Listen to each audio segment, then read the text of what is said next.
Hey, this is Chris Carrabba. I'm in Dashboard Confessional. I'm here with you in Australia today at Good Things. The maiden voyage this year for this festival, which we're already having a great time at and can't wait to play. Haven't played yet? Super psyched.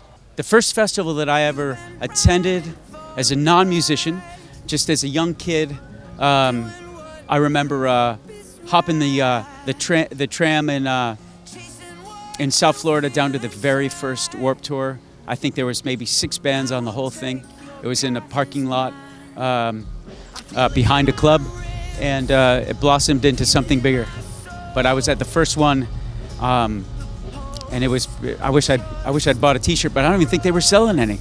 My favorite food at festivals when I was young was whatever looked the least eaten out of the garbage can. My favorite festival memory would probably be Riot Fest.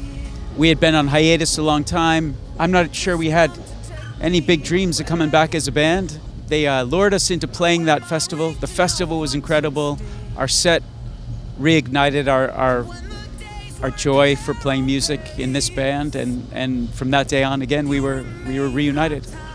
Without naming the festival, I would say a really memorable moment of a festival I played was another band's trailer suddenly burst into flames.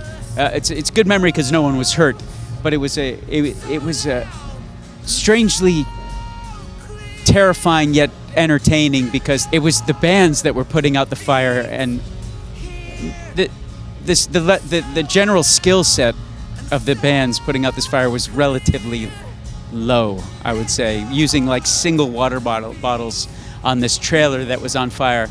Eventually it just burned down.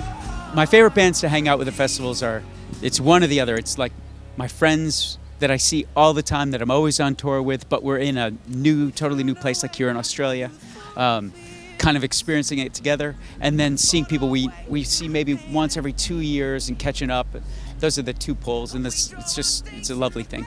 I think my favorite song to play live at a festival is probably Hands Down, like specifically the end of Hands Down. It seems to be a giant moment of singing along that's pretty glorious.